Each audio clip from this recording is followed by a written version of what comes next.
Hallelujah. ದೇವರ ನಾಮಕ್ಕೆ ಸ್ತೋತ್ರವಾಗಲಿ. ಕಳೆದ ವಾರ ಮೆಸೇಜ್ ಹೇಗಿತ್ತು? ಅದರ ಇದೀನ ಇಲ್ಲ. ಕಳೆದ ವಾರ ವಾಕ್ಯ ಕೇಳಿದ್ರೆ ಬಂದಿದೆ ಚರ್ಚೆಗೆ. ಏನು ಕೇಳಿಸ್ಕೊಂಡು ತುಂಬ ಒಳ್ಳೆಯದು. ಅಲ್ಲಿ ಕೇಳಿಸ್ಕೊಂಡು ಅಲ್ಲಿ ಬಿಟ್ಟಿರ್ತೀನಿ ಅಲ್ವಾ?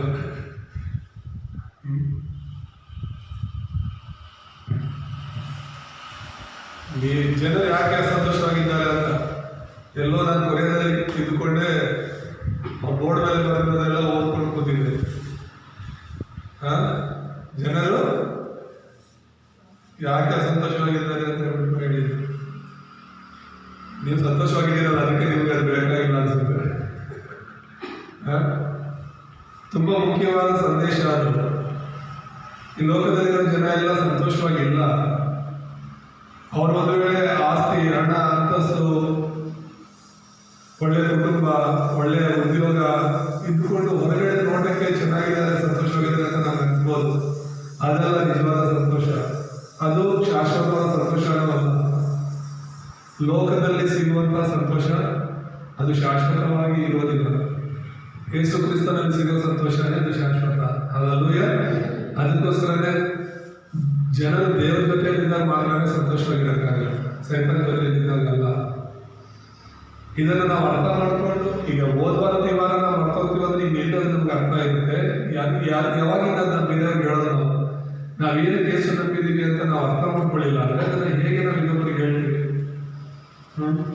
ಅದಕ್ಕೆ ವಾಕ್ಯ ಹೇಳುವಾಗ ನೀವು ಸುಮ್ಮನೆ ಇಲ್ಲಿ ಕೂತ್ಕೊಳ್ಳೋದಲ್ಲ. ನಾನೇನು ಹೇಳ್ತಿದ್ದೀನಿ ಅಥವಾ ಇಲ್ಲಿ ಸುವಾರ್ತೆ ಹೇಳೋರು, ವಾಕ್ಯ ಹಂಚ್ಕೊಳ್ಳೋರು ಏನು ಹೇಳ್ತಿದ್ದಾರೆ ಅಂತ ಆ ವಾಕ್ಯದ ಜೊತೆಗೆ ನಿಮ್ಮ ಮನಸ್ಸು ಬರಬೇಕು. ಅರ್ಥ ಆಗ್ತಿದೆ? ಏನು ಹೇಳ್ತಿದ್ದೀವಿ ಅಂತ ಒಂದೊಂದು ವಾಕ್ಯದ ನಂತರ ಇನ್ನೊಂದು ಏನು ಹೇಳ್ತಿದ್ದಾರೆ ಅಂತ ವಾಕ್ಯನ ಅರ್ಥ ಮಾಡ್ಕೊಳ್ಬೇಕಿದೆ.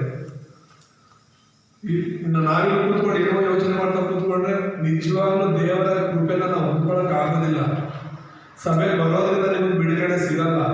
ಸಭೆಗೆ ಬರೋದ್ರಿಂದ ನಿಮ್ಮ ಜೀವನದಲ್ಲಿ ಬದಲಾವಣೆಗಳಾಗಲ್ಲ.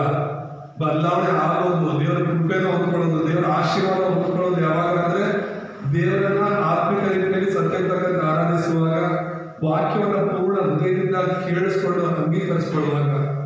ಹಲ್ಲೆಲೂಯ. ಈಗ ನಮ್ಮ ಶರೀರ ಕರ್ನಾಟಕ ಇದೆ ಅಂದ್ರೆ ಮೆಡಿಸಿನ್ ತಗೋಬೇಕು. ಮೆಡಿಸಿನ್ ನೋಡಿದ್ರೆ ವಾಸಿ ಆಗುತ್ತಾ, ತಗೊಂಡ್ರೆ ವಾಸಿ ಆಗುತ್ತಾ? ನೋಡ್ತಾ ಕೂತ್ಕೊಂಡ್ರೆ ಹಂಗೆ ನೀವು ನಮ್ಮ ನೋಡ್ತಾ ಕೂತ್ಕೊಂಡ್ರೆ ನಿಮಗೆ ವಾಸಿ ಆಗಲ್ಲ. ಈ ವಾಕ್ಯಗಳು ನಿಮ್ಮ ಹೃದಯದಲ್ಲಿ ಹೋಗ್ಬೇಕು. ಆ ಮಾತ್ರೆಗಳು ಹೇಗೆ ನಮ್ಮ ಹೃದಯದಲ್ಲಿ ಹೊಟ್ಟೆಗೆ ಹೋಗ್ಬಿಟ್ಟು ಎಲ್ಲಿ ಅನಾರೋಗ್ಯ ಇದೆಯೋ, ದೇಹದ ಯಾವುದೇ ಮೂಲೆಯಲ್ಲಿ ನೋವಿದ್ರು ಕೂಡ ಟ್ಯಾಬ್ಲೆಟ್ ಹೋಗೋದು ಹೊಟ್ಟೆಗೇನೆ. ತಲೆನೋವಾದ್ರೆ ತಲೆಗೆ ಹೋಗಲ್ಲ, ಕಾಲು ಹೋದ್ರೆ ಕಾಲು ಹೋಗಲ್ಲ, ಎಲ್ಲಿ ಹೋಗುತ್ತೆ? ಹೊಟ್ಟೆಗೆ ಹೋಗುತ್ತೆ. ಅಲ್ಲಿಂದ ಅದು ಕೆಲಸ ಮಾಡೋದಕ್ಕೆ ಶುರು ಮಾಡುತ್ತೆ. ಹಲ್ಲೆಲೂಯ. ಹಾಗೆ ನಮ್ಮ ಜೀವನದಲ್ಲೂ ಕೂಡ ವಾಕ್ಯ ಅನ್ನೋದೇ ಔಷಧಿ. ನಮಗೆ ನಮ್ಮ ಆತ್ಮ ಗುಣ ಹೊಂದೋದಕ್ಕೆ, ನಾವು ಗುಣ ಹೊಂದೋದಕ್ಕೆ ಆ ವಾಕ್ಯಗಳು ನಮ್ಮ ಹೃದಯದಲ್ಲಿ ಹೋಗುವಾಗ ನಮ್ಮ ದೇಹದ ಏನೇ ಸಮಸ್ಯೆ ಇದ್ರು, ನಮ್ಮ ಮನಸ್ಸಿನ ಏನೇ ತೊಂದರೆಗಳಿದ್ರು, ನಮ್ಮ ಆತ್ಮದ ಏನೇ ತೊಂದರೆಗಳಿದ್ರು ಅದು ಗುಣವಾಗುತ್ತೆ. ಹಲ್ಲೆಲೂಯ. ಅದಕ್ಕೆ ನೀವು ವಾಕ್ಯವನ್ನ ನಿಮ್ಮ ಹೃದಯದೊಳಗೆ ತಗೊಳ್ಳೋದು ತುಂಬಾ ಮುಖ್ಯ. ಯೇಸು ಕ್ರಿಸ್ತನು ಅದಕ್ಕೋಸ್ಕರ ಹೇಳಿರೋದು ಕಿವಿಯುಳ್ಳವರು ಕೇಳಲಿ ಅಂತ. ಯಾಕೆ ಕೇಳಲಿ ಮಾತು? ಎಷ್ಟೋ ಜನ ಇಲ್ಲಿ ನಾವು ಕೂತಿದ್ದೀವಿ, ಎಲ್ಲರೂ ಕಿವಿಗಳಿದೆ, ಎಲ್ಲರೂ ಕೇಳಿಸುತ್ತೆ. ಆದ್ರೆ ಕೇಳಿಸ್ಕೊಳ್ಳೋ ಕಿವಿಗಳಿಲ್ಲ ನಮಗೆ. ಕೇಳಿಸ್ಕೊಳ್ಳೋ ಕಿವಿಗಳಂದ್ರೆ ನಾನು ಏನ್ ಹೇಳ್ತಿದ್ದೀನಿ ಅಂತ ನಿಮ್ಗೆ ಗೊತ್ತಾಗಿ ಆಗೋದಿಲ್ಲ. ನಾನು ಹೇಳ್ತಿರುವಾಗ ಏನೋ ಅರ್ಥ ಆಗೋದ್ರ ಅನ್ಸುತ್ತೆ. ಪ್ರೇಯರ್ ಎಲ್ಲ ಮುಗಿದ್ರೆ ಏನ್ ಹೇಳಿದ್ದು ಅಂದ್ರೆ ಏನು ನೆನಪಿರೋದು, ಅರ್ಥ ಆದಾಗಿ ಹೋಗ್ಬಿಟ್ಟಿರುತ್ತೆ. ಅದಕ್ಕೆ ವಾಕ್ಯವನ್ನು ನಾವೇನ್ ಮಾಡ್ಬೇಕು? ಅರ್ಥ ಮಾಡ್ಕೊಳ್ಳೋ ಪ್ರಯತ್ನ ಮಾಡಬೇಕು. ದೇವರ ನಾಮ ಸ್ತೋತ್ರವಾಗಲಿ. ಸೈತಾನನು ಆರಾಧನೆಗೆ ತುಂಬಾ ತೊಂದರೆ ಮಾಡ್ತಾನೆ ಪ್ರತಿಯೊಬ್ಬರಿಗೂ ಕೂಡ. ಯಾಕಂದ್ರೆ ನೀನು ದೇವರನ್ನ ಆರಾಧನೆ ಮಾಡಬಾರದು ಅನ್ನೋದೇ ಅವನ ಆಸೆ. ಯಾರ ಆಸೆ? ಯಾರಾಸೆ? ಸೈತಾನ ಆಸೆ. ಈಗ ಹೇಳಿದ್ರು ಕೂಡ ಕೇಳಿಸ್ಕೊಂಡಿಲ್ಲ. ಯಾರ ಆಸೆ? ಏನಾಸೆ? ಅವನ ಆಸೆ ನೀನು ದೇವರನ್ನ ಆರಾಧನೆ ಮಾಡಬಾರ್ದು. ನೀನು ನೋಡಿದ ಚಪ್ಪಾಳೆ ನಿನಗೆ ಕೇಳಿಸಬಾರ್ದು. ನೀನು ಹಾಡು ನಿನಗೆ ಕೇಳಿಸಬಾರ್ದು, ಪಕ್ಕ ನಿನ್ನ ಮನಸ್ಸು ಎಲ್ಲೋ ತಗೊಂಡು ಹೋಗ್ತಾನೆ. ಯಾಕಂದ್ರೆ ಅವ್ರು ಗೊತ್ತು ನೀನು ಆರಾಧನೆ ಮಾಡಿದ್ರೆ ದೇವ್ರ ಕೃಪೆ ಹೊಂದ್ಕೊಳ್ತೀರಾ ಅಂತ. ನೀವು ದೇವ್ರ ಬಗ್ಗೆ ಸರಿಯಾಗಿ ಕೇಳಿಸ್ಕೊಂಡ್ರೆ ನೀವು ಬಲ ಹೊಂದ್ಕೊಳ್ತೀರಾ ಅಂತ ಗೊತ್ತು ಸೈತಾನಿಗೆ. ಅದಕ್ಕೆ ಸಾಧ್ಯವಾದಷ್ಟು ಅವರು ನಿನ್ನನ್ನು ಚರ್ಚಿಗೆ ಕರ್ಕೊಂಡು ಹೋಗೋಕ್ಕೆ ಬಿಡಲ್ಲ, ನೀನು ಚರ್ಚಿಗೆ ಹೋಗೋದಕ್ಕೆ ಬಿಡಲ್ಲ. ಸಾಧ್ಯವಾದಷ್ಟು ನಿನ್ನನ್ನು ಮನೆಯಲ್ಲೇ ಕಟ್ಟಾಕ್ತಾರೆ, ಕೆಲಸದ ಹತ್ರನೇ ಕಟ್ಟಾಕ್ತಾರೆ. ಏನಾದರೂ ತೊಂದರೆ ಮಾಡ್ತಾನೆ ನೀನು ಬರ್ತಿರೋದಕ್ಕೆ. ಅಲ್ಲಿ ನೀನು ಸಭೆ ಬರೋಕ್ಕೆ ಮುಂಚೆನೇ ಪ್ರಯತ್ನ ಮಾಡ. ಇಲ್ಲೊಬ್ಬ ಹುಡುಗ ಬರ್ತಿದ್ದ, ತಾತ ಬರ್ತಿದ್ದಲ್ಲ ಇಲ್ಲಿ ರಾಜನ ಅಂತ, ಅವ ಮೊಮ್ಮಗ. ಅವ್ನಿಗೆ ಎಷ್ಟೋ ಸಲ ಹೇಳಿದ್ರು ವಾಕ್ಯಗಳು, ಸಭೆ ಬರಬೇಕು ಅಂತ ಎಷ್ಟೋ ಸಲ ಹೇಳಿದ್ದೀನಿ. ಅವನು ಕೂಡ ಪ್ರಯತ್ನ ಮಾಡ್ತಿದ್ದ. ಅವನೆಲ್ಲ ರೆಡಿ ಆಗ್ಬಿಟ್ಟು ತೀರಾ ಇಲ್ಲಿ ಆ ಡೌನಲ್ಲಿ ಹೊಳೆ ಇದೆಯಲ್ಲ ಅಲ್ಲಿ ತನಕ ಬರೋದಂತೆ. ಅಲ್ಲಿಂದ ಸೈತಾನ ವಾಪಸ್ ಕರ್ಕೊಂಡು ಆ ದುರಾತ್ಮ ಮಾತಾಡೋದಂತ ಅವನೇ ಹೇಳ್ದ. ಏನೋ ಒಂಥರ ಮಾತಾಡುತ್ತೆ ಭಾಷೆ ನಂತರ, ಹೋಗ್ಬೇಡ ಅಲ್ಲಿ ಹೋಗ್ಬೇಡ, ಹಿಂದೆ ಹಿಂತಿರುಗು ಹಿಂದೆ ಹೋಗು ಮನೆಗೆ ಅಂತ ಹೇಳ್ಬಿಟ್ಟು ಎಷ್ಟೋ ಸಲ ಅಲ್ಲಿ ತನಕ ಬಂದು ವಾಪಸ್ ಹೋಗಿದ್ದೀವಿ ಮನೆಗೆ. ನೀನ್ ಸಭೆ ಬರ್ತಿಲ್ಲ ಅಂದ್ರೆ ಯಾರು ತಡೀತಿದ್ದಾರೆ ಅಂತ ಯೋಚನೆ ಮಾಡಿ. ಮನುಷ್ಯರು ಯಾರು ತಡೆಯಕ್ಕಾಗಲ್ಲ, ತಡೀತಾರೆ. ನಾನ್ ಸಭೆ ಹೋಗ್ಬೇಕು ಅಂದ್ಕೊಂಡ್ರೆ ಯಾರು ತಡೆಯಕ್ಕಾಗುತ್ತೆ ಅಂತ ತಡದೆ ಸೈತಾನ ತಡೆಯ, ಬೇರೆ ಯಾರು ತಡೆಯಕ್ಕೆ ಸಾಧ್ಯ ಇಲ್ಲ. ಆದ್ರೆ ಸೈತಾನ ಮೇಲೆ ದೇವ್ರು ನಮ್ಗೆ ಅಧಿಕಾರ ಕೊಟ್ಟಿದ್ದಾರೆ. ಸಭೆ ಹೋಗಬಾರ್ದು ಅಂತ ಹೇಳಿ 100 ಕಾರಣಗಳು ಕೊಡ್ತಾರೆ ಸೈತಾನ. 100 ಕಾರಣಗಳು. ಚರ್ಚ್ಗೆ ಹೋಗಕ್ಕಾಗಿಲ್ಲ ಅನ್ನೋದಕ್ಕೆ 100 ಕಾರಣಗಳು. ಆ ಸಭೆ ಬರೋದಕ್ಕೆ ಒಂದೇ ಕಾರಣ, ನನಗೂ ದೇವರಿಗಿರೋ ಸಂಬಂಧ. Hallelujah, hallelujah. ನಿಮ್ಗೆ ಜೋರಾಗಿ ಕಿಚ್ಚಬೇಕು, ಹಲ್ಲೆಲೂಯಾ ಹೇಳ್ಬೇಕಂದ್ರೆ ನಾನು ನಿಧಾನ ಕೇಳೋದೇ ಹೇಳಲ್ಲ. ನಾನು ಎಷ್ಟು ನಿಧಾನ ಕೇಳೋದು ನೀವು ಹೇಳ್ಬೇಕು. ಹಲ್ಲೆಲೂಯಾ, ಜೋರಾಗಿ ಹೇಳಿ ಹಲ್ಲೆಲೂಯಾ.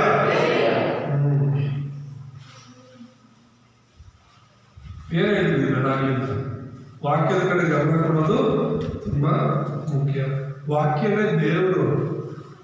ದೇವ್ರ ಯಾರಾದ್ರೂ ನೋಡಿದ್ದೀರಾ? ಇಲ್ಲ. ದೇವ್ರನ್ನೇನಾದ್ರೂ ನೋಡಿದ್ರೆ ನಾವು, ಅಥವಾ ದೇವ್ರ ನಮಗೆ ಕಾಣಿಸ್ಕೊಂಡಿದ್ರೆ ನಾವೇನ್ ಮಾಡ್ತೀವಿ ಹೇಳಿ? ಅದೇ ತರ ರೂಪ ಮಾಡಿಬಿಟ್ಟು ಆ ರೂಪನ ವಿಗ್ರಹ ಇಟ್ಕೊಂಡು ಪೂಜೆ ಮಾಡ್ತೀವಿ, ದೇವ್ರನ್ನ ಪೂಜೆ ಮಾಡ್ತೀವಿ. ಅದೇನಂದ್ರೆ ಬದುಕಿರೋ ನಮ್ಮ ತಂದೆ ತಾಯಿಗಳು ಮನೆ ನಿಂತ್ಕೊಂಡು ಅವ್ರ ಫೋಟೋನ ಪೂಜೆ ಮಾಡ್ಕೊಂಡು ಕೂತ್ಕೊಳ್ಳೋತಾರ. ಆ ಫೋಟೋ ಹತ್ರ ಊಟ ಇಡೋತಾರ, ಆ ಫೋಟೋ ಹತ್ರ ನೈವೇದ್ಯ ಇಡೋತಾರ. ಬದುಕಿರ್ತಾರೆ, ತಂದೆ ತಾಯಿ ಮನೇಲಿ ಇರ್ತಾರೆ, ಅವ್ರನ್ನ ನಾವು ನೋಡಲ್ಲ, ಅವ್ರ ಫೋಟೋನ ನಾವು ಪೂಜೆ ಮಾಡ್ಕೊಂಡು. ಹಂಗೆ ಅಂದ್ರೆ ಬದುಕಿರುವಾಗ ಯಾರು ನೋಡಲ್ಲ ತಂದೆ ತಾಯಿ ತುಂಬಾ ಜನ. ಸತ್ತ ಮೇಲೆ ಅವ್ರನ್ನ ಸಹ ಏರ್ಬೇಕಾದ್ರೂ ಮಾಡ್ತಾರೆ. ದೊಡ್ಡ ಗೋರಿ ಕಟ್ತಾರೆ, ದುಡ್ಡಿಲ್ಲ ಅಂದ್ರೂ ಕೂಡ ಒಳ್ಳೆ ಕಾಸ್ಟ್ಲಿ ಗೋರಿ ಕಟ್ತಾರೆ. ವರ್ಷ ತಿಥಿ ಮಾಡ್ತಾರೆ ಬೇಕಾದ್ರೆ. ಬದುಕಿರುವಾಗ ಇಲ್ಲ. ಸೊ ಏನ್ ಹೇಳ್ತೀನಿ ಅಂದ್ರೆ, ಈ ಸಲ ದೇವ್ರ ಕೃಪೆಯಿಂದ ಸೌಕರ್ಯಾಗಿ ಹೋಗಿ ಬರೋದಕ್ಕೆ ದೇವ್ರ ಕೃಪೆ ಮಾಡಿದ್ರು. ಹೋಗೋ ಆಲೋಚನೆ ಇರಲಿಲ್ಲ ನನಗೆ. ಕೆಲವು ಸಮಸ್ಯೆಗಳು, ಅದರಲ್ಲೂ ಆರ್ಥಿಕವಾದ ಸಮಸ್ಯೆ, ಹಣಕಾಸಿನ ಸಮಸ್ಯೆ ಇರೋದ್ರಿಂದ ಅಲ್ಲಿ ಹೋಗಿ ಬರೋದಕ್ಕೆ, ಅದರಲ್ಲೂ ಅವರು ಆ ವಿಸಾ ಎಲ್ಲ ನೀವೇ ಮಾಡಬೇಕು, ನಿಮ್ಮ ದುಡ್ಡಲ್ಲೇ ಮಾಡ್ಕೋಬೇಕು, ಬೇರೆದೆಲ್ಲ ನಾವು ನೋಡ್ಕೊಳ್ತೀವಲ್ಲ. ಈಗ ಆ ವಿಸಾ ಮಾಡ್ಕೋಬೇಕು ಅಂದ್ರೆ ಚೆನ್ನೈಗೆ ಹೋಗಿ ಅವೆಲ್ಲ ಮಾಡಬೇಕಂದ್ರೆ 15,000 ಖರ್ಚಾಗುತ್ತೆ. ಈಗ ಎಲ್ಲಿ ಅವೆಲ್ಲ ಸಮಸ್ಯೆಗಳಿರೋ ಸಮಯದಲ್ಲಿ ಅಂತ ಹೇಳ್ಬಿಟ್ಟು ತುಂಬಾನೇ ಬೇಡ ಅಂತ ಅನ್ಕೊಂಡಿದ್ದೆ. ಆದರೂ ಅವ್ರು ಬಿಡದೆ, ಇಲ್ಲ ನೀವು ಬರಲೇಬೇಕು, ಏನಾದರೂ ಮಾಡಿ ಬನ್ನಿ ಅಂತ. ಸರಿ ಅಂತ ಹೇಳ್ಬಿಟ್ಟು ತೀರ್ಮಾನ ಮಾಡಿದೆ. ನನ್ನನ್ನು ಅವ್ರು ಕರೀತಿರೋದು ತಿನ್ನಕ್ಕೆ ಉಣ್ಣಕ್ಕೆ ಎಂಜಾಯ್ ಮಾಡೋಕ್ಕಲ್ಲ, ದೇವರ ವಾಕ್ಯ ಕಲಿಯೋದಕ್ಕೆ. ಸೊ ನಾನು ಅವಿಶ್ವಾಸದಲ್ಲಿ ಯಾಕೆ ಜೀವನ ಮಾಡಬೇಕು? ವಿಶ್ವಾಸದೊಂದಿಗೆ ನಾನು ಹೋಗೋ ಪ್ರಯತ್ನ ಮಾಡ್ತೀನಿ ಅಂತ ಹೇಳ್ಬಿಟ್ಟು ಪ್ರಾರ್ಥನೆಗೆ ಸಿದ್ಧನಾಗಿ ಬಂದದಾಗಿ. ಹಣ ಇದ್ದಿದ್ದು ನಾನು ಹೋಗಿ ಬಂದೆ. ಹಣ ಇದ್ದಂಥ ಒಬ್ಬ ವ್ಯಕ್ತಿ ನನ್ನ ಜೊತೆಯಲ್ಲಿ ಪ್ರಸಾದ್ ಬರಬೇಕಿತ್ತು, ಅವ್ನು ಬರೋಕ್ಕಾಗಿಲ್ಲ. ಅವ್ರ ಹತ್ರ ಎಲ್ಲ ಇತ್ತು ಅವಶ್ಯಕತೆಗಳು. ಅವ್ರ ಅಪ್ಪ ಹೇಳ್ತಿದ್ದೆ, ಏನೋ 2-3 ಲಕ್ಷ ಅದ್ರಲ್ಲಿ ಅಕೌಂಟಲ್ಲಿ ಆಗ್ಬೇಕಂದ್ರು ನಾನು ಆಗ್ತಿದ್ದೆ ಅಂತ ಹೇಳಿದ್ರು. ಯಾಕಂದ್ರೆ ಅವ್ರು ಕ್ಯಾನ್ಸಲ್ ಆಗುತ್ತೆ, ವಿಸಾ ಅಪ್ಲೈ ಮಾಡಿದ್ಮೇಲೆ ಕ್ಯಾನ್ಸಲ್ ಆಯ್ತು. ಸೊ ಹೇಳ್ತಿರೋದು, ನನ್ನ ಹತ್ರ ಆ ಅಕೌಂಟಲ್ಲಿ ದುಡ್ಡಿರೋದಕ್ಕೆ ಆ ಪ್ರಸಾದ್ ಹತ್ರ ಇದ್ದ ಅಕೌಂಟಲ್ಲಿ ಇದ್ದ ಅಮೌಂಟ್ ನನ್ನ ಅಕೌಂಟ್ಗೆ ಹಾಕಿಸ್ಕೊಂಡು 90,000 ಏನೋ, ನಾನು ಅದು ಬ್ಯಾಂಕ್ ಸ್ಟೇಟ್ಮೆಂಟ್ ತಗೋಬೇಕು, ನನ್ನ ಅಕೌಂಟಲ್ಲಿ ಎಷ್ಟು ದುಡ್ಡಿದೆ ಅಂತ ಹೇಳ್ಬಿಟ್ಟು ಅಲ್ಲಿ ತೋರಿಸ್ಬೇಕು ಚೆನ್ನೈಗೆ. ಅವನ ದುಡ್ಡು ನನ್ನ ಅಕೌಂಟ್ಗೆ ಹಾಕೊಂಡು ಬ್ಯಾಂಕ್ ಸ್ಟೇಟ್ಮೆಂಟ್ ತಗೊಂಡು ಮತ್ತೆ ಅವನೊಂದು ಮಾರ್ಗದಿಂದ ಅವ್ರಿಗೆ ವಾಪಸ್ ಕಳಿಸಿ ಆ ಸ್ಟೇಟ್ಮೆಂಟ್ ಅನ್ನು ತಗೊಂಡು ಕೊಟ್ಟಿದ್ವಿ. ಸೊ ಈ ಥರ ಎಲ್ಲ ಆ ಟೈಮಲ್ಲಿ ಒದಗಿದ್ರು. ದೇವರ ಸ್ತೋತ್ರವಾಗಲಿ. ಹಲ್ಲೆಲೂಯಾ. ಹೋಗಿ ಅಲ್ಲಿ ಸುಮಾರು 10,000ಕ್ಕೂ ಅಧಿಕ ಸೇವಕರುಗಳು ಬಂದಿದ್ದು, 60 ದೇಶಗಳಲ್ಲಿ ಸೇವೆ ಮಾಡ್ತಿರುವಂಥದ್ದು. ಇನ್ನು ಅನೇಕ ದೇಶಗಳಿಂದ ಬರೋಕ್ಕಾಗಿಲ್ಲ, ಯಾಕಂದ್ರೆ ಯುದ್ಧಗಳು ನಡೀತಾ ಇದ್ರಿಂದ. 60 ದೇಶಗಳಿಗಿಂತ ಹೆಚ್ಚಿನ ದೇಶದಲ್ಲಿ ಸೇವೆ ಮಾಡ್ತಿರುವಂಥದ್ದು. 237 ದೇಶಗಳು, 5,000 ಕುಲಗಳ ಕಮ್ಯುನಿಟಿಗೆ ಅಲ್ಲೆಲ್ಲ ಸೇವೆ ಮಾಡ್ತಿರುವಂತಹ ಸೇವಕರುಗಳು ಬಂದು ಫ್ರೀ ಅಲ್ಲ. ಅಲ್ಲಿ ನಿಮ್ಗೆ ಫ್ರೀಯಾಗಿ ಇರುವಾಗ ಹೇಳ್ತಿರೋದು ನೀವು ಬರೋದು ಕಷ್ಟ. ಅಲ್ಲಿ 30,000 ಕಟ್ಟಬೇಕು, ಒಬ್ಬರಿಗೆ 30,000 ರೂಪಾಯಿ ನಮ್ಮದವ್ರು ಕಟ್ಟಬೇಕಾಗಿದೆ. ಎಷ್ಟು? 30,000.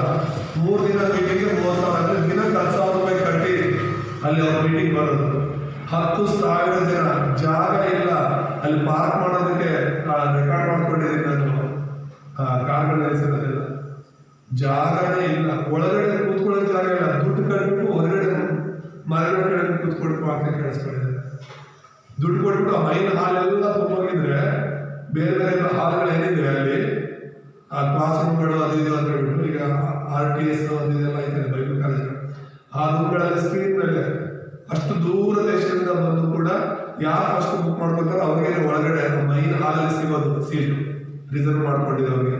ಲೇಟಾಗಿ ಮಾಡ್ಕೊಂಡಿರೋರಿಗೆಲ್ಲ ಬೇರೆ ಬೇರೆ ರೂಮಲ್ಲಿ, ಆ ಬೇರೆ ಬೇರೆ ರೂಮಲ್ಲಿ ಯು ಅಂತ ದೊಡ್ಡ ಸೇವಕರನ್ನ ನೇರವಾಗಿ ನೋಡೋಕ್ಕೂ ಆಗಲ್ಲ, ಆ ಸ್ಕ್ರೀನ್ ಮೇಲೆ ಬರ್ತಾರೆ.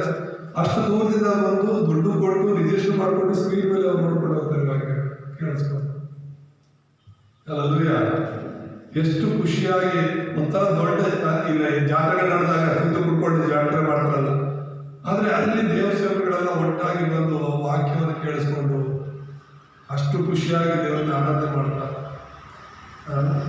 ಈ ವರ್ಷ ಒಂದು ಆ್ಯಪ್ ಕೂಡ ಬಿಟ್ಟಿದ್ದಾರೆ, ನ್ಯೂಸ್ ಆ್ಯಪ್.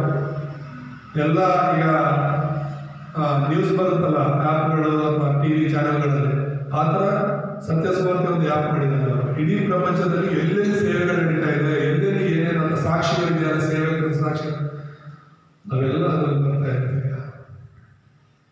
RUTC ಅಂತ ಒಂದು TV ಚಾನೆಲ್ ಓಪನ್ ಮಾಡಿದ್ದಾರೆ. ಲೋಕದಲ್ಲಿರೋ TV ಚಾನೆಲ್ಗಳ ಬೇಡಿರೋವೆಲ್ಲ ತೋರಿಸ್ತಾ ಇದ್ದಾರೆ. ಆ RUTC ನಮ್ಮ ಸತ್ಯಸುವಾರ್ತೆ TV ಚಾನೆಲ್ ಎಲ್ಲೆಲ್ಲಿ ಸೇವೆಗಳು ನಡೀತಾ ಇದೆ, ಎಷ್ಟು ಜನ ರಕ್ತ ಬರ್ತಾ ಇದ್ದಾರೆ, ಅಲ್ಲಿನ ಸೇವಕರು ಹೇಗೆ ಸೇವೆ ಮಾಡ್ತಿದ್ದಾರೆ, ಎಷ್ಟು ಆತ್ಮಗಳ ರಕ್ತ ಬಂದು ದೇವರು ಯಾವ್ಯಾವ ರೀತಿಯಲ್ಲಿ ಹೊಸ ಹೊಸ ಮಾರ್ಗಗಳನ್ನು ತೆರೀತಾರೆ ಅಂತ ಹೇಳಿ ಅದ್ರ ಬಗ್ಗೆ ಆ ರಿಪೋರ್ಟ್ ಕಳಿಸ್ಕೊಳ್ತಾರೆ. ಅದೆಲ್ಲ ಅಲ್ಲಿ ಹೇಳ್ತಿರ್ತಾರೆ. ಅದನ್ನ ನೋಡಿ ನಾವು ಕೂಡ ಖುಷಿ ಪಡ್ಬೋದು. ಹಲ್ಲೆಲೂಯಾ. ದೇವರ ನಾಮ ಸ್ತೋತ್ರವಾಗಲಿ. ಈ ಥರ ಮತ್ತೆ ನಾನು ಯಾರು ಅವ್ರು ಯಾರು ಗೊತ್ತಿಲ್ಲ. ಸ್ವಂತದವ್ರಿಗೆ ಒಂದು 10 ರೂಪಾಯಿ ಖರ್ಚು ಮಾಡ್ಬೇಕಾದ್ರೆ ನಾವು ಹಿಂದೆ ಆಗ್ತೀವಿ ಅಲ್ವಾ? ಸ್ವಂತ ಮನೆಯವ್ರಿಗೆ ಒಂದು 100 ರೂಪಾಯಿ ಖರ್ಚು ಮಾಡ್ಬೇಕಾದ್ರೆ ನಾವು ಇಲ್ಲ ಅಂತೀವಿ. ಅವ್ರು ನನಗೋಸ್ಕರ ಸುಮಾರು 5 ಲಕ್ಷ ರೂಪಾಯಿ ಖರ್ಚು ಮಾಡ್ಕೊಂಡಿರ್ತಾರೆ. ಬಲವಂತ ಮಾಡಿ ನನ್ನನ್ನು ಕರೆಸ್ಕೊಂಡು ಇಲ್ಲಿಂದ ಹೋಗಿ ಆ ವಿಮಾನದಲ್ಲಿ ಹೋಗೋದು ಬರೋದು, ಅಲ್ಲಿ ಊಟ ಅಲ್ಲಿ ಉಳ್ಕೊಳ್ಳೋದಕ್ಕೆ ಇಲ್ಲಿಂದ ಅಲ್ಲ, ಅಲ್ಲಿ ಒಂದೊಂದು ಊಟ ಬಂದು ನಮ್ಮ ದುಡ್ಡಲ್ಲಿ 1,500-2,000 ರೂಪಾಯಿ ಒಂದೊಂದು ಊಟ. ಅಷ್ಟು ಕಾಸ್ಟ್ಲಿ ಊಟಗಳಲ್ಲಿ. ಯಾಕಂದ್ರೆ ಆ ದೇಶ ಆಗೈತೆ. ಒಂದಿನ ಪ್ರಾರ್ಥನೆ ಮಾಡಿ ಒಂದಿನ ಹೋಗ್ಬರೋಣ. ಆ ಥರ ಇದೆ ಆ ದೇಶ. ಅಷ್ಟು ಅಭಿವೃದ್ಧಿ ಆಗಿರೋ ದೇಶ. ಅಂತ ದೇಶದಲ್ಲಿ ಎಲ್ಲೋ ಹುಟ್ಟಿ ಬೆಳೆದು ಒಂದು ಹಳ್ಳಿಯಲ್ಲಿ ಒಂದು ಚಿಕ್ಕ ಸೇವೆ ಮಾಡಿಕೊಂಡು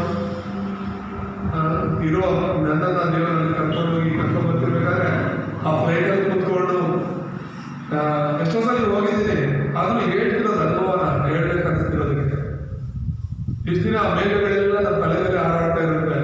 ಆದ್ರೆ ಆ ವಿಮಾನದ ಹೋಗುವಾಗ ಆ ಮೇಘಗಳು ನಮ್ಮ ಕೆಳಗೆ ಇರುತ್ತೆ. ಆ ಮೇಘಗಳು ಮೇಲೆ ಹೋಗ್ತಾ ಇರುತ್ತೆ ವಿಮಾನ. ಎಲ್ಲೋ ಕೂತು ನಾವೆಲ್ಲ ಹೇಗೆ ಹಳ್ಳಿ ಕಡೆ ವಿಮಾನ ಬಂದ್ರೆ ಈಗ ಜೋಶ ಕೂಡ ಓಡ್ಬೋದು ಹೇಳ್ತಿದ್ದ ನಮ್ಗೆ ಬಂದ ಪಾಪ ವಿಮಾನ ತುಂಬಾ ಹತ್ತಿರದಿಂದ ಹೋಯ್ತು ಅಂತ ನಾವೆಲ್ಲ ಏನ್ ಮಾಡ್ತಿದ್ವಿ, ಒಂದು ವಿಮಾನ ಹೋದ್ರೆ ಸಾಕು ಓಡ್ ಬಂದು ಅದನ್ನ ನೋಡ್ತಿದ್ವಿ. ತೀರಾ ಅದು ನಾವು ಕಣ್ಣು ಕಾಣದೇ ಇರೋ ತನಕ ನೋಡ್ಕೊಂಡಿದ್ವಿ ಅಲ್ವಾ? ಅವಾಗ ಅದನ್ನ ನೋಡುವಾಗ ಅನ್ಸೋದು ನನಗೆ ಅದನ್ನ ನೋಡೋದೇ ನಮ್ಮ ಪುಣ್ಯ ಅನ್ಕೊಂತಿದ್ವಿ. ಇನ್ನು ಅದ್ರಲ್ಲಿ ಹತ್ತೋದು ನಾನು ಯೋಚನೆ ಮಾಡಿದ್ವಿ. ಅಂಥದ್ರಲ್ಲಿ ಅದ್ರಲ್ಲಿ ಹೋಗಿ ಬಂದು ದೊಡ್ಡ ದೊಡ್ಡ ಸೇವಕರನ್ನ ಭೇಟಿಯಾಗಿ, ಬೇರೆ ಬೇರೆ ದೇಶದಲ್ಲಿ ಸೇವೆ ಮಾಡುವಂಥ ದೊಡ್ಡ ದೊಡ್ಡ ಸೇವಕರನ್ನ ಭೇಟಿಯಾಗಿ ಅವ್ರ ಜೊತೆ ಕೂತ್ಕೊಂಡು ಅವ್ರ ಜೊತೆ ಊಟ ಮಾಡಿ ದೇವರ ಸ್ತೋತ್ರ. ಹಲ್ಲೆಲೂಯಾ. ಈಗ ಅವ್ರು ಹೇಳಿರೋದೇನಂದ್ರೆ ನಮ್ಮ ಸಭೆ ಅವರಿಗೆ ಒಂದು ಸ್ಥಳೀಯ ಸಭೆ ಆಗುತ್ತೆ, ಬ್ರಾಂಚ್ ಚರ್ಚ್ ಮಾಡ್ಕೋಬೇಕಂತ ಇದ್ದಾರೆ. ಆಸ್ಟ್ರೇಲಿಯಾದವ್ರು ಇಲ್ಲಿ ಬಂದಿದ್ದಾರೆ, ಅವರು ಒಂದು ಬ್ರಾಂಚ್ ಚರ್ಚ್ ಆಗಿ ಇದನ್ನು ಮಾಡ್ಕೋಬೇಕು ಅಂತ ಹೇಳಿ ಪ್ರಾರ್ಥನೆ ಮಾಡೋಣ. ಈ ಸತ್ಯ ಸುವಾರ್ತೆ ನಮ್ಮ ಸಭೆ ಕಡೆಯಿಂದ ಎಲ್ಲ ಕಡೆ ಹರಡೋದಕ್ಕೆ ಮುಂದಿನ ವರ್ಷ ಅವ್ರು ಹೇಳಿದ್ದಾರೆ, ನನ್ನನ್ನು ಭಾರತ ದೇಶದ ಒಂದು ಮಿಷನರಿ ಆಗಿ ಆ ಒಂದು ಮೀಟಿಂಗಲ್ಲಿ ನೆಕ್ಸ್ಟ್ ಮೀಟಿಂಗ್ ಇರುತ್ತಲ್ಲ ಈ ಥರ ವರ್ಷಕ್ಕೊಂದ್ಸಲಿ, ಸೊ ಅಲ್ಲಿ ಭಾರತ ದೇಶದ ಮಿಷನರಿ ಆಗಿ ಸೇವಕರಾಗಿ ನನ್ನನ್ನು ಅವರು ಆರ್ಡಿನೇಷನ್ ಕೊಟ್ಟು ಅಭಿಷೇಕ ಮಾಡಿ ನೇಮಿಸ್ತಾರಂತೆ. ಸೊ ಅದೆಲ್ಲ ದೇವರ ಕೃಪೆ, ದೇವರ ಚಿತ್ತ ನೆರವೇರಲಿ. ಹಲ್ಲೆಲೂಯ, ದೇವರ ನಾಮ ಸ್ತೋತ್ರ. ಮತ್ತೆ ಅಲ್ಲಿ ಆ ಮೆಸೇಜ್ಗಳು, ಆ ಭಾಷೆಯು ಹೇಳಿದಂಥ ಮೆಸೇಜ್ಗಳು ಈ ವರ್ಷ ಈ ಮೀಟಿಂಗಲ್ಲಿ ಯಾರೋ ಬದಲಾಗಬೇಕಂತಲ್ಲ. ಫಸ್ಟ್ ಮೆಸೇಜ್ ಅವ್ರು ಹೇಳಿದ್ರು ನಾವು ಬದಲಾಗಬೇಕು. ನಾವೆಲ್ಲ ಕಂಪ್ಲೇಂಟ್ ಮಾಡೋದೇನಂದ್ರೆ ಅದು ಸರಿ ಇಲ್ಲ, ಇದು ಸರಿ ಇಲ್ಲ, ಅವು ಸರಿ ಇಲ್ಲ, ಇವು ಸರಿ ಇಲ್ಲ. ಫಸ್ಟು ನಾನು ಬದಲಾಗಬೇಕು, ನನ್ನ ಆಲೋಚನೆಗಳನ್ನ ಬದಲಾಗಬೇಕು. ನಾವು ದೇವ್ರನ್ನೇ ಬದಲಾವಣೆ ಮಾಡಕ್ ನೋಡ್ತೀವಿ, ದೇವರ ಆಲೋಚನೆಗಳನ್ನೇ ಬದಲಾವಣೆ ಮಾಡಕ್ ನೋಡ್ತೀವಿ. ಅಲ್ಲ, ದೇವರ ಆಲೋಚನೆಗಳಂತೆ ನಾವು ಬದಲಾಗಬೇಕು, ದೇವರ ಚಿತ್ತದಂತೆ ನಾವು ಬದಲಾಗಬೇಕು. ಹಲ್ಲೆಲೂಯ, ದೇವರ ನಾಮ ಸ್ತೋತ್ರ. ಮತ್ತೆ ನಾವು ದೇವರ ಸೇವೆಗಳಲ್ಲಿರುವಾಗ ಕಾರಣಗಳು ಹೇಳಬಾರ್ದು. 3 ವಿಷಯಗಳನ್ನ ನಾನು ಕಲ್ತ್ಕೊಂಡು ಬಂದೆ ಈ ವರ್ಷ ಮೀಟಿಂಗಲ್ಲಿ. ಏನು ಆ 3 ವಿಷಯಗಳಂದ್ರೆ, ಮೊದಲನೇದು ಬಂದು ನಾನು ಕಲ್ತಿದ್ದು, ನಾನು ಹೃದಯಕ್ಕೆ ತಟ್ಟಿದ್ದು, ಸೇವೆಗಳು ಮಾಡೋದಕ್ಕೆ ಕಾರಣಗಳು ಹೇಳಬಾರ್ದು. ನಾನು ಸೇವೆ ಮಾಡ್ಬೇಕಾದ್ರೆ ಅಯ್ಯೋ ದುಡ್ಡಿಲ್ಲ ನನ್ನ ಹತ್ರ ಬೈಕ್ ಇಲ್ಲ, ನನ್ನ ಹತ್ರ ಕಾರ್ ಇಲ್ಲ, ನನಗೆ ಹೆಲ್ಪ್ ಮಾಡೋದು ಯಾರು ಇಲ್ಲ, ನನಗೆ ಆರೋಗ್ಯ ಸರಿ ಇಲ್ಲ, ಅದು ದೂರ, ಇದು ಹತ್ರ, ಯಾವ ಕಾರಣಗಳು ಹೇಳಿದೆ ನನ್ನ ಜೀವನವರೆಗೂ 24 ಗಂಟೆ ನನ್ನ ದೇವರಲ್ಲಿ ಸೇವೆಯಲ್ಲಿ ಇರಬೇಕು. ಕಾರಣಗಳು ಹೇಳೋದನ್ನ ನಾನು ಬಿಡಬೇಕು. ಎಕ್ಸ್ಕ್ಯೂಸ್ ಅಂತಿರಲ್ಲ, ಏನೋ ಒಂದು ಕಾರಣ ಹೇಳ್ಕೊಂಡಿರ್ತೀವಿ ನಾವು ಸೇವೆಗಳನ್ನು ಮಾಡಿದೆ, ಅದನ್ನು ನಾನು ಬಿಡಬೇಕು ಅಂತ. ಎರಡನೇದು, ಲೆಕ್ಕಾಚಾರ ಮಾಡಬಾರ್ದು ದೇವರ ಸೇವೆಯಲ್ಲಿ ಇರುವಾಗ. ಲೆಕ್ಕಾಚಾರ ಅಂದರೆ ಗೊತ್ತಾ, ಲಾಭ ನಷ್ಟಗಳನ್ನು ಯೋಚನೆ ಮಾಡಬಾರ್ದು ಅಂತ. ಈಗ ಪಾಸ್ಟರ್ಗಳೆಲ್ಲ ಹೆಂಗಾಗಿದ್ದಾರೆ ಗೊತ್ತಾ, ಯಾರು ಯಾವ ಮೀಟಿಂಗ್ ಹೋದ್ರೆ ಅವ್ರಿಗೆ ಏನು ಸಿಗುತ್ತೆ ಅಲ್ಲಿ. ನಮ್ಮ ಜೊತೆ ಇದ್ದಂಥ ಅರ್ಜುನಗೆ ಆಗಿರೋದು. ಈಗ ಇಲ್ಲಿ ಬಂದರೆ ಬರೀ ವಾಕ್ಯ ಮಾತ್ರ ಸಿಗುತ್ತೆ, ಅವ್ರಿಗೆ ಏನು ಹೆಲ್ಪ್ ಸಿಗ್ತಿಲ್ಲ. ಅದಕ್ಕೆ ಈಗ ಅವ್ರೇನು ಮಾಡ್ತಿದ್ದಾರೆ, ಸುಮಾರು ಕಡೆ ಹೋಗ್ತಿದ್ದಾರೆ, ಆ ಮೀಟಿಂಗು ಈ ಮೀಟಿಂಗ್ ಅಂತ ಹೇಳ್ತಾರೆ. ಚಾಡಿ ಅಂತ ನಾನು ಹೇಳ್ತಿಲ್ಲ, ಅವರೆಲ್ಲ ಹೋಗ್ಬಿಟ್ಟು ಯಾರನ್ನು ಸಪೋರ್ಟ್ ಮಾಡ್ತಾರೆ, ತಿಂಗಳು ಒಂದು 5,000 ರೂಪಾಯಿ 6,000 ರೂಪಾಯಿ ಯಾರು ಕೊಡ್ತಾರೆ ಅಂತ ಹೇಳ್ಬಿಟ್ಟು ಅಲ್ಲಲ್ಲಿ ಹೋಗ್ಬಿಟ್ಟು ನಾನು ಸೇವೆ ಮಾಡ್ತಿದ್ದೀನಿ. ಈಗ ನನ್ನ ಜೊತೆ ಇದ್ರೆ ಅದು ಹೇಳ್ಕೊಳಕ್ಕಾಗಲ್ಲ, ಅದಕ್ಕೆ ಸಪ್ರೇಟ್ ಆಗಿಬಿಟ್ಟು ಅಲ್ಲಲ್ಲಿ ಮೀಟಿಂಗ್ಗಳಿಗೆಲ್ಲ ಹೋಗ್ತಿದ್ದಾರೆ, ಯಾರಾದರೂ ಸಪೋರ್ಟ್ ಮಾಡ್ತಾರೆ ಅಂತ. ತುಂಬ ಜನ ಭಾಷೆಗಳಿರೋದೇ ಹಾಗೆ, ಏನು ಸಿಗುತ್ತೆ ಅಂತ ಹೋಗ್ತಾ ಇತ್ತು. ವಾಕ್ಯಕ್ಕೋಸ್ಕರ ಹೋಗೋದು ತುಂಬಾ ಕಡಿಮೆ. ಸರಿ, ನಾನಿಲ್ಲಿ ನಿಮಗೆ ನಾನು ಹೇಳಿದಲ್ಲ, ಅಲ್ಲಿ 30,000 ಕೊಟ್ಟು ನಾವು ಮೀಟಿಂಗ್ ಅಟೆಂಡ್ ಆಗಿದ್ದೆ. ಈಗ ಒಂದು ಪ್ರೇಯರ್ ಮೀಟಿಂಗ್ ಇಟ್ಬಿಟ್ಟು, ಯಾವುದೇ ಒಂದು ದೊಡ್ಡ ಅಭಿಷೇಕ ಹೊಂದಿರೋ ಪಾಸ್ಟರ್ ಆಗಲಿ, ಒಂದು ಮೀಟಿಂಗ್ ಇಟ್ಬಿಟ್ಟು, ಮೀಟಿಂಗ್ಗೆ ಒಂದು ದಿನದ ಮೀಟಿಂಗ್ 500 ರೂಪಾಯಿ ಕೊಟ್ಬಿಟ್ಟು ನೀವು ರಿಸರ್ವೇಷನ್ ಮಾಡ್ಕೊಂಡು ಬರಬೇಕು ಒಳಗೆ, ಇಲ್ಲ ಅಂದ್ರೆ ಒಳಗಡೆ ಬರೋಂಗಿಲ್ಲ. ಆದರೆ ಎಷ್ಟು ಜನ ಹೋಗ್ತೀವಿ ನಾವಲ್ಲಿ? ಫ್ರೀ ಅಂದ್ರೇನೆ ಹೋಗೋದು ಕಷ್ಟ. ನಾವು ಇನ್ನು ದುಡ್ಡು ಕೊಟ್ಬಿಟ್ಟು ವಾಕ್ಯ ಕೇಳಕ್ ಬರ್ತೀವ ನಾವು? ಖಂಡಿತ ಇಲ್ಲ.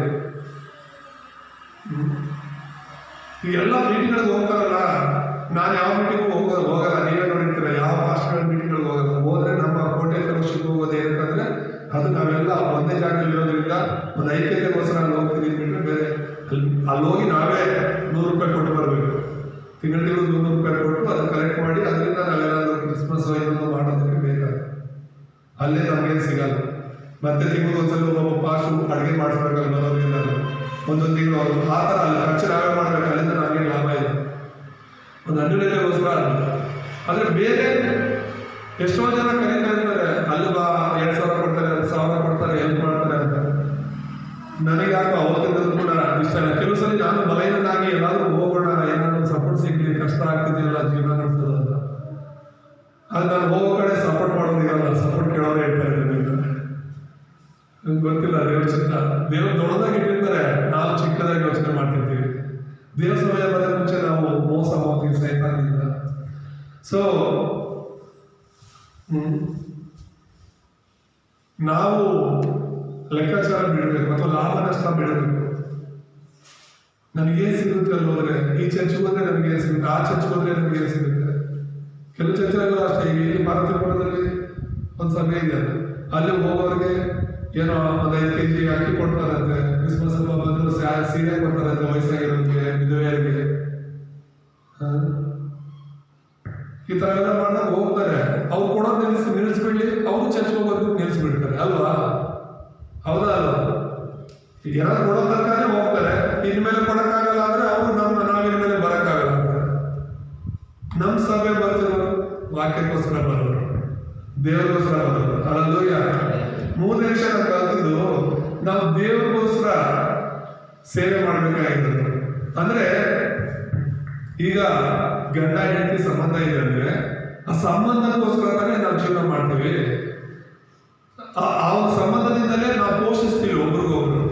ಅದೇ ರೀತಿ ತಂದೆ ತಾಯಿ ಮಕ್ಕಳ ಸಂಬಂಧ ಇದೆ ಅಂತ ಹೇಳಿದ್ರೆ ಅವ್ರ ಮಕ್ಕಳು, ನಮ್ಮ ಮಕ್ಕಳು, ಆ ಸಂಬಂಧ ಬಂದು ಮಕ್ಕಳ ತಂದೆ ತಾಯಿ ಮತ್ತು ಮಕ್ಕಳ ಸಂಬಂಧ, ಆ ಒಂದು ಸಂಬಂಧಕ್ಕೋಸ್ಕರನೇ ಅವರಿಂದ ನಮ್ಗೆ ಲಾಭ ಇದೆ ನಷ್ಟ ಇದೆ ಅದೆಲ್ಲ ಯೋಚನೆ ಮಾಡ್ತೀವ.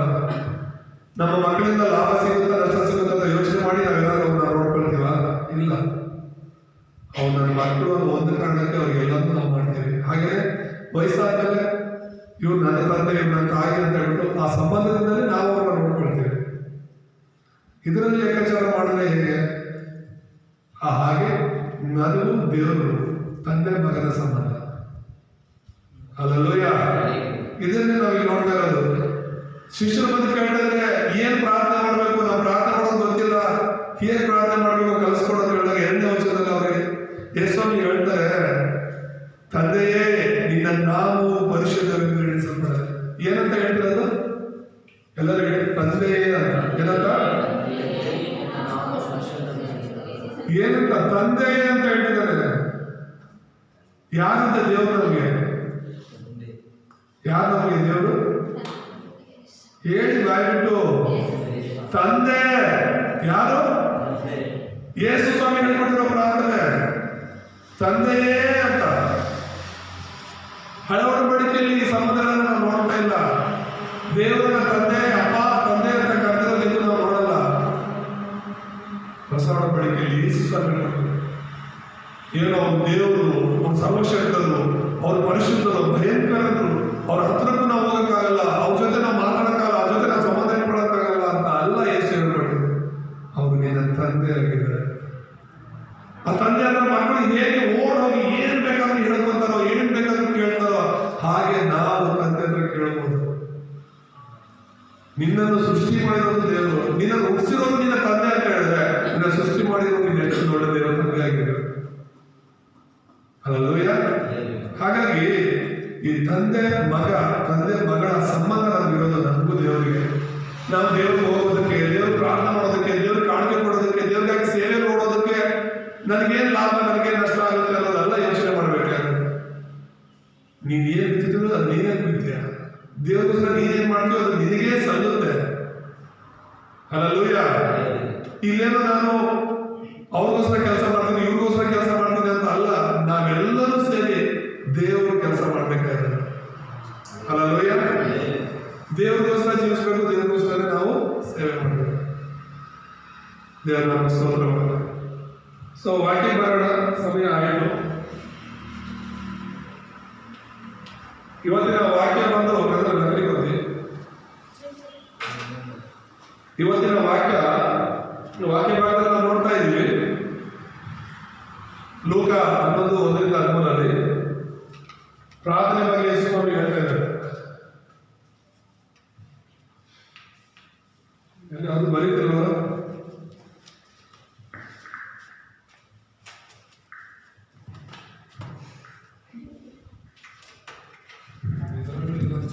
ಅವ್ರಿಗೆ ಹೇಳಿದ್ದೆ ಬರೋ 3 ವಾರ ತಂದೆ.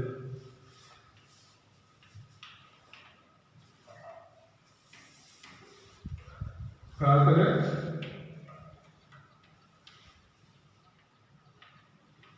ಆತ್ಮಿಕ ಉಸಿರು ಇರುತ್ತಾರೆ. ಲೂಕ 11:1-13 ಪ್ರಾರ್ಥನೆಯನ್ನು ಆತ್ಮಿಕ ಉಸಿರು. ಅಲ್ಲೂಯ್ಯ. ಆತ್ಮಿಕ ಉಸಿರು. ಈಗ ಶರೀರವಾಗಿ ನಾವು ಉಸಿರಾಡ್ತಿರೋದು ದೇಹಕ್ಕೋಸ್ಕರ, ಅದ್ರ ಪ್ರಾರ್ಥನೆ ಅನ್ನೋದು ನಮ್ಮ ಆತ್ಮಕ್ಕೆ ಉಸಿರಾಟ ಇರೋದನ್ನ. ದೇಹದಲ್ಲಿ ನಾವು ಉಸಿರಾಡೋದನ್ನ ನಿಲ್ಲಿಸ್ಬಿಟ್ರೆ ನಾವು ಸಾಯ್ತೀವಿ. ಹಾಗೆ ಆತ್ಮಿಕವಾಗಿ ನಾವು ಪ್ರಾರ್ಥನೆ ಮಾಡೋದನ್ನ ನಿಲ್ಲಿಸ್ಬಿಟ್ರೆ ಸತ್ತೋಗಿರೋದ್ರೇ ಅರ್ಥ. ಪ್ರಾರ್ಥನೆ ಮಾಡದೇ ಇರುವ ವ್ಯಕ್ತಿ ಸತ್ತೋಗಿರೋದಕ್ಕೆ ಸಮಾನ. ಉಸಿರಾಡದೇ ಇರೋ ವ್ಯಕ್ತಿ ಸಾಯ್ತಾನೆ ಅಂದ್ರೆ ಪ್ರಾರ್ಥನೆ ಮಾಡದೇ ಇರೋ ವ್ಯಕ್ತಿ ಕೂಡ ಸತ್ತಿದ್ದಾನೆ ಅಂತಾನೆ ಅರ್ಥ. ಅಂದ್ರೆ ದೇವರಿಂದ ದೂರ ಇದ್ದಾನೆ ಅಂತಾನೆ ಅರ್ಥ. ದೇವರ ಜೊತೆಲಿರುವವನು, ದೇವರ ಹತ್ರ ಇರೋನು, ದೇವರಲ್ಲಿರುವವನು ಪ್ರಾರ್ಥನೆ ಮಾಡದೇ ಇರಲ್ಲ. ಹಲ್ಲೆಲೂಯಾ. ನೀನು ಪ್ರಾರ್ಥನೆ ಮಾಡ್ತಿಲ್ಲ ಅಂತ ಹೇಳಿದ್ರೆ ನಿನಗೂ ದೇವ್ರಿಗೆ ಸಂಬಂಧನೇ ಮುರಿದೋಗಿದೆ, ನಿನಗೂ ದೇವ್ರಿಗೆ ಸಂಬಂಧ ಇಲ್ಲ ಅಂತ ಅರ್ಥ. ಅದಕ್ಕೋಸ್ಕರ ಇಲ್ಲಿ ನಾವು ಪ್ರಾರ್ಥನೆಗೆ ಪ್ರಾಮುಖ್ಯತೆ ಕೊಡಬೇಕು, ಪ್ರಾರ್ಥನೆ ಮಾಡೋದಾಗಬೇಕು. ದೇವರೇ ಕಲಿಸ್ಕೊಡ್ತೀವಿ ನಾವು ಏನು ಪ್ರಾರ್ಥನೆ ಮಾಡಬೇಕು ಅಂತ. ಸೊ ಪರಿಚಯದಲ್ಲಿ ನಾವು 3 ವಿಷಯಗಳು ನೋಡೋಣ.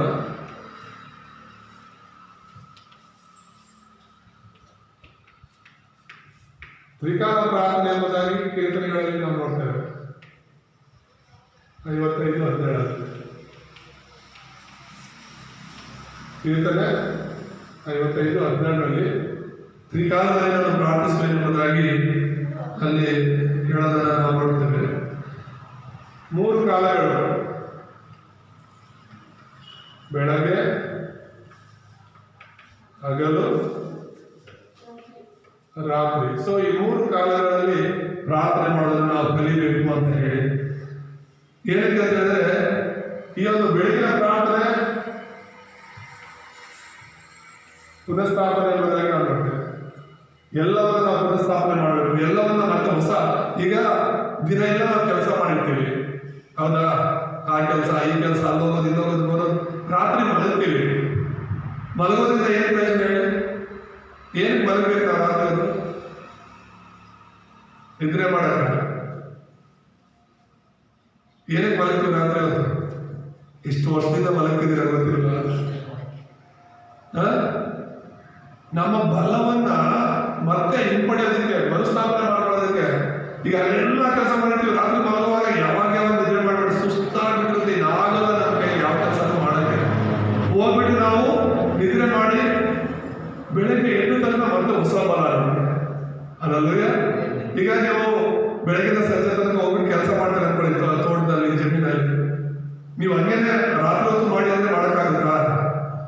ಸುಸ್ತಾಗ್ಬಿಟ್ಟಿರುತ್ತೆ, ನಿಮ್ಮ ಹತ್ರ ಇರೋ ಶಕ್ತಿ ಎಲ್ಲ ಮುಗಿದೋಗಿರುತ್ತೆ.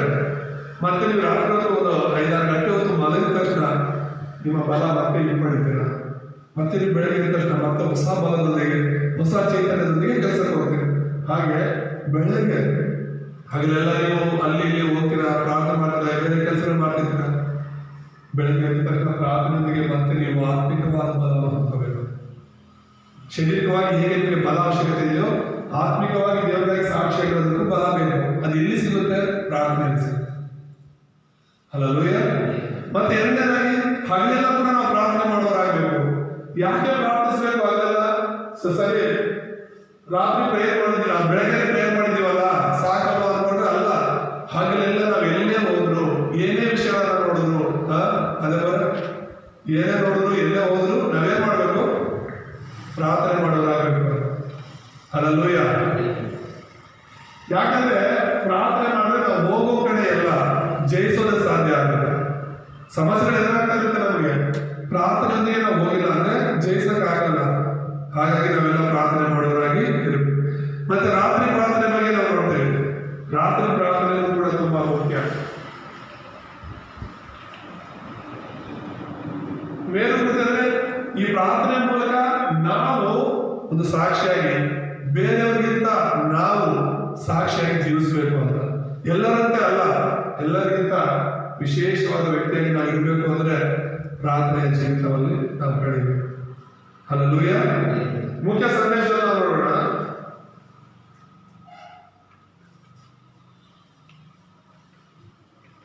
ಮೂರು ವಿಷಯಗಳನ್ನ ಇದರಲ್ಲಿ ನಾವು ನೋಡುವಾಗ ಮೊದಲನೇದಾಗಿ ನೋಡ್ತೀವಿ ಪ್ರಾರ್ಥನೆ ಸಮಯ ಎಂಬುದಾಗಿ.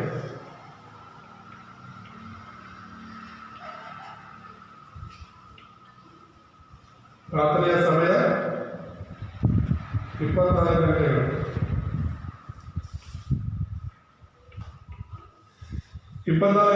ನಾವು ಯಾವಾಗಲೂ ಪ್ರಾರ್ಥನೆ ಮಾಡೋದಾಗಬೇಕು. ಏನೋ ಒಂದೊಂದು ಪ್ರೇಯರ್ ಮಾಡಿದ್ವಿ, ಮುಗೀತು, ನಮ್ಮ ಜವಾಬ್ದಾರಿ ಅನ್ನೋದರ ಅಲ್ಲ. ಇಲ್ಲಿ ತುಂಬಾ ಬೈಬಲ್ ಪೂರ್ತಿ ಪ್ರಾರ್ಥನೆಗಳ ಬಗ್ಗೆ ನಾವು ನೋಡ್ತೀವಿ.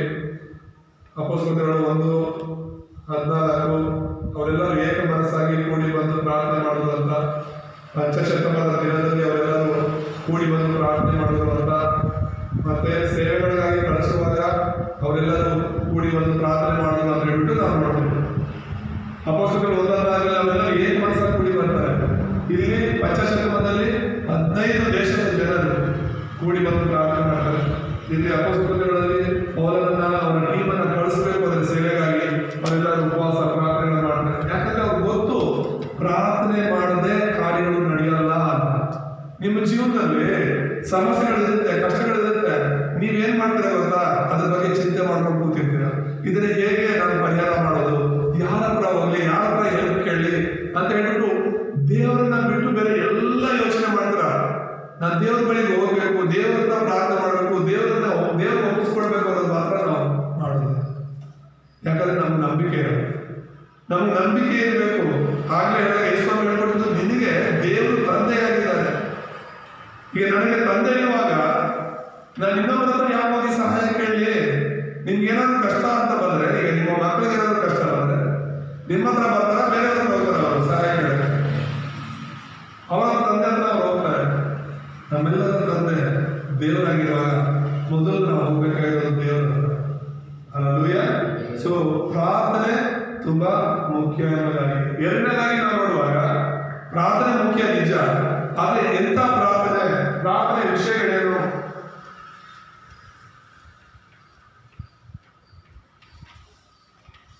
ಪ್ರಾರ್ಥನೆಯ ವಿಷಯಗಳು ಏನಾಗಿರ್ಬೇಕು ಅಂತ ನಾವು ನೋಡುವಾಗ ಮೊದಲನೇದಾಗಿ ದೇವರು, ಎರಡನೇದಾಗಿ ದೇವರ ರಾಜ್ಯ, ಮೂರನೇದಾಗಿ ದೇವರ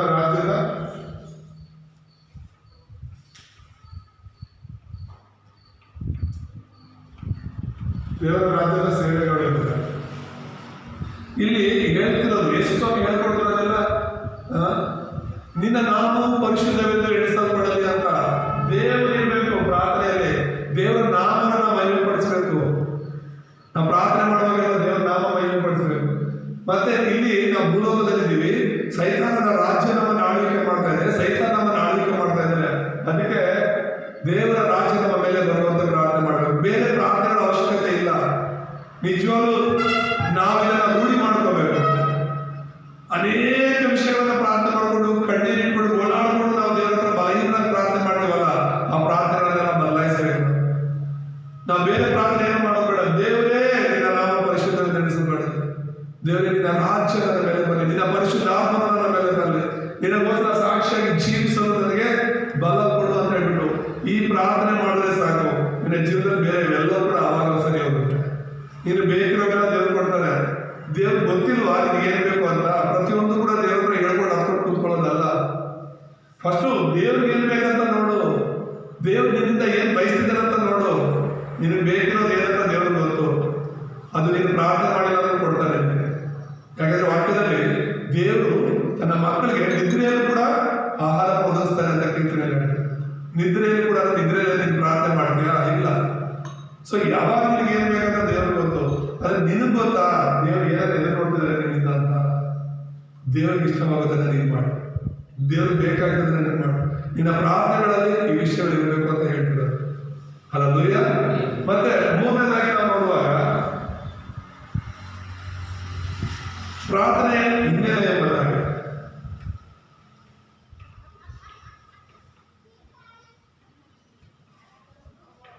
ಪ್ರಾರ್ಥನೆಯ ಹಿನ್ನೆಲೆ ಅಂದ್ರೆ ಏನು? ಬ್ಯಾಕ್ಗ್ರೌಂಡ್. ನಮ್ಮ ಹಿನ್ನೆಲೆ ಏನು? ಈ ಪ್ರಾರ್ಥನೆ ಮಾಡೋದಕ್ಕೆ, ಪ್ರಾರ್ಥನೆಗಾಗಿ ಜೀವಿಸೋದಕ್ಕೆ ನಮ್ಮ ಹಿನ್ನೆಲೆ ಏನು ಅಂದ್ರೆ ಯೇಸು ಜೊತೆ ಇರೋದು. ಮಾರ್ಕ 3:13-15. ಯೇಸು ಸ್ವಾಮಿ ನಮ್ಮ ಜೊತೆ ಇರೋದು, ಅದು ನಮ್ಮ ಜೊತೆ ಇರೋದಕ್ಕೆ ನಾವು ಪ್ರಾರ್ಥನೆ ಮಾಡ್ತಾ ಇದ್ದೀವಿ ಅಂತ ಹೇಳಿ. ಮತ್ತೆ ಪರಲೋಕ,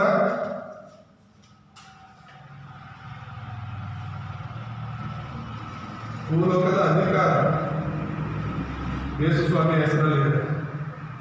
ಆಮೇಲೆ ಯೇಸು ಸ್ವಾಮಿ ಹೇಳಿರೋದು ಪರಲೋಕದಲ್ಲಿ ಭೂಲೋಕದಲ್ಲಿ ಎಲ್ಲ ಅಧಿಕಾರ ನನಗೆ ಕೊಡಲ್ಪಟ್ಟಿದೆ ಅಂತ ಹೇಳ್ಬಿಟ್ಟು. ಮತ್ತೆ ಪ್ರಾರ್ಥನೆ ಮಾಡೋ ನಮ್ಮ ಹಿನ್ನೆಲೆ ಏನು ಅಂದ್ರೆ ಯೇಸು ಎಂಬ ಹೆಸರು. ಆಮೇಲೆ ಕೇಳಿಸ್ಕೊಳ್ತಿದ್ದೆ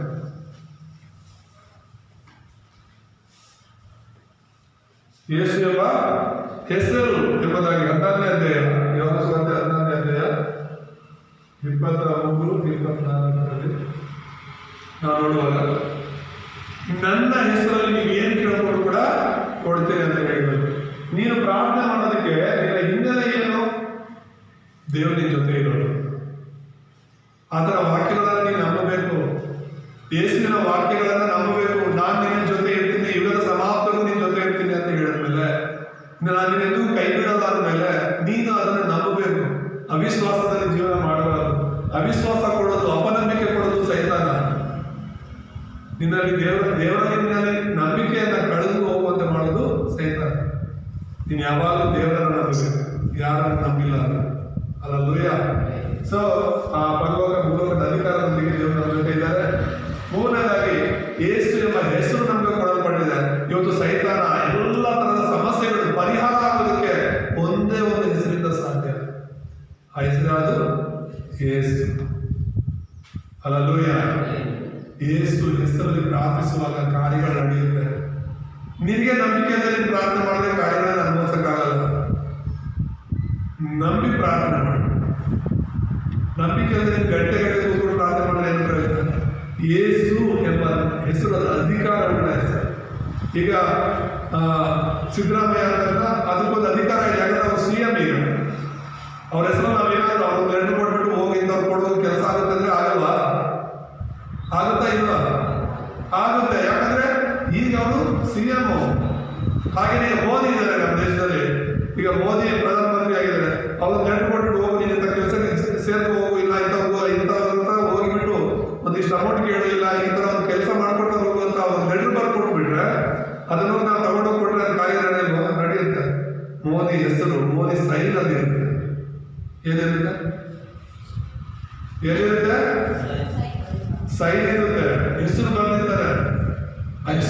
ಆ ಹೆಸರು ಅಧಿಕಾರವುಳ್ಳ ಹೆಸರು. ಅದು ಯಾವುದೇ ಅಧಿಕಾರಿಗಾಗಲಿ ಆ ಅಧಿಕಾರಿಗೆ ಸಂಬಂಧಪಟ್ಟದ್ದು. ಈಗ ಗ್ರಾಮ ಪಂಚಾಯತ್ ಇದ್ರೆ ಗ್ರಾಮ ಪಂಚಾಯತ್ಗೆ ಸಂಬಂಧಪಟ್ಟಂತೆ PTOದಾಗಲಿ ಅವನ ಹೆಸರಲ್ಲಿ ಇದ್ರೆ ಅದು ಅಫಿಷಿಯಲ್ ಅಧಿಕಾರ ಇದೆ. ಅದು ಏನಿದೆ ಒಳಗಡೆ ನಡಿಬೇಕು ಅಂತ ಅರ್ಥ ಆಗಿದೆ. ನಮ್ಮ ಜೀವನದಲ್ಲಿ ಈ ಬೈಬಲಲ್ಲಿ ಯೇಸುವಿನ ಹೆಸರು ಕೊಡಲ್ಪಟ್ಟಿರೋದು ನಮಗೆ. ನಮ್ಮ ಜೀವನದಲ್ಲಿ ಆ ಯೇಸುವಿನ ಹೆಸರಿರುವಾಗ ಕಾರ್ಯಗಳು ನಡೆಯುತ್ತೆ. ಹಾಗಾಗಿ ನೀವು ಆ ಯೇಸು ಹೆಸರು ಮಾತ್ರ ಬೇಡ್ಕೋಬೇಕಾದ್ರೆ, ಬೇರೆ ಯಾವ ಹೆಸರಲ್ಲೂ ಅಲ್ಲ. ನಂಬಿ ಪ್ರಾರ್ಥನೆ ಮಾಡೋರಿಗೆ ಕಾರ್ಯಗಳು ನಡೆಯುತ್ತೆ. ಮತ್ತೆ ಮುಕ್ತಾಯ ನೋಡೋಣ.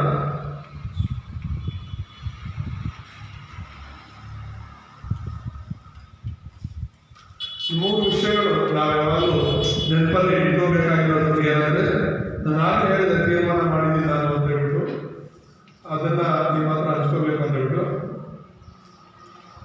ಮೊದಲನೇದು ಕಾರಣಗಳು, ಎರಡನೇದು ಲೆಕ್ಕಾಚಾರ, ಮೂರನೇದು ಸಂಬಂಧ. ಸೊ ಈ ಮೂರು ವಿಷಯಗಳು ಕೂಡ ನಾವು ಮನಸ್ಸಲ್ಲಿ ಇಟ್ಕೋಬೇಕಾಗುತ್ತೆ. ಪ್ರಾರ್ಥನೆ ಮಾಡ್ತಾ ದೇವರಿಗೋಸ್ಕರ ನಾವು ಜೀವಿಸುವಂಥವ್ರು ಕಾರಣಗಳಿಂದ ಜೀವನ ಮಾಡಬೇಕು. ದೇವರ ಸೇವೆ, ದೇವರಿಗಾಗಿ ನಾವು ಬದುಕೋದಕ್ಕೆ ಕಾರಣಗಳಿರಬಾರ್ದು. ಎರಡನೇದಾಗಿ ಲೆಕ್ಕಾಚಾರದ ಜೀವಿತವನ್ನ, ಲೆಕ್ಕಾಚಾರದ ಸೇವೆಗಳನ್ನು ನಾವು ಮಾಡಬಾರ್ದು. ಮೂರನೇದಾಗಿ ಸಂಬಂಧ, ನನಗೂ ದೇವರಿಗಿರೋ ಸಂಬಂಧ ಎಂಥದ್ದು ಅನ್ನೋದ್ರ ಮೇಲೆ, ನೀನು ಸಭೆಗೆ ಯಾವ ರೀತಿ ಬರ್ತಿದ್ಯಾ, ಯಾವ ರೀತಿ ಸಭೆ ಬೆಳೀತಿದ್ಯಾ, ಯಾವ ರೀತಿ ಪ್ರಾರ್ಥನೆ ಮಾಡ್ತಿದ್ಯಾ, ಯಾವ ರೀತಿ ದೇವರಿಗೋಸ್ಕರ ಸೇವೆ ಮಾಡ್ತಿದ್ಯಾ ಅನ್ನೋದು, ನೀನು ದೇವರನ್ನ ಎಷ್ಟು ಮಟ್ಟಿಗೆ ಸಂಬಂಧದಲ್ಲಿ ಇದೆಯಾ, ಎಷ್ಟು ಮಟ್ಟಿಗೆ ನೀನು ದೇವರಾಗಿ ಜೀವಿಸಿದ್ಯಾ ಅನ್ನೋದ್ರ ಮೇಲೆ ನೀನು ದೇವರಿಗೋಸ್ಕರ ಜೀವಿಸ್ತೀಯಾ. ಅಲ್ಲೂಯ. ನಾನು ಯಾವಾಗ ಹೇಳ್ತೀನಿ, ನಮ್ಮನ್ನ ಯಾರು ದೇವರಿಂದ ದೂರ ಮಾಡೋಕ್ಕಾಗಲ್ಲ. ಆದರೆ ಸೈತಾನ ಮಾತ್ರನೇ ನಮ್ಮ ಪರಿಸ್ಥಿತಿಗಳಲ್ಲಿ ನಮ್ಮನ್ನ ದೂರ ಮಾಡೋದಕ್ಕೆ ನೋಡ್ತಾನೆ. ಅವನ ಮಾತಿಗೆ ನಾವು ಕಿವಿಗೊಡದೆ ನಾವೆಲ್ಲರೂ ಕೂಡ ದೇವರಿಗಾಗಿ ಸಾಕ್ಷಿಯಾಗಿ ಜೀವಿಸೋಣ. ಅಲ್ಲೂಯ. ಪ್ರಾರ್ಥನೆ ನಿಲ್ಲಿಸೋದು ಬೇಡ. ನಾವೆಲ್ಲರೂ ಕೂಡ ಪ್ರಾರ್ಥನೆ ಮಾಡುವವರಾಗಿ ಜೀವಿಸೋಣ. ಅನೇಕ ವಿಷಯಗಳಿಂದ ಪ್ರಾರ್ಥನೆ ಮಾಡಿದ್ದೆ, ಅದರಲ್ಲೂ ವಿಶೇಷವಾಗಿ ದೇವರ ಸೇವೆಗೋಸ್ಕರ ನಾವು ಪ್ರಾರ್ಥನೆ ಮಾಡೋಣ. ಆಮೇಲೆ ಎಲ್ಲರೂ ಕಣ್ಣುಗಳನ್ನು ಮುಚ್ಚಿ ಪ್ರಾರ್ಥಿಸೋಣ. ನಮ್ಮನ್ನು ಬಹಳವಾಗಿ ಪ್ರೀತಿಸುವಂತ ನಮ್ಮ ತಂದೆಯಾದ ದೇವರೇ, ಈ ಸಮಯದಲ್ಲಿ ನಮ್ಮನ್ನು ತಗ್ಗಿಸಿಕೊಂಡು ನಿಮ್ಮ ನಾಮವನ್ನು ಹೆಚ್ಚಿಸ್ತೇವೆ.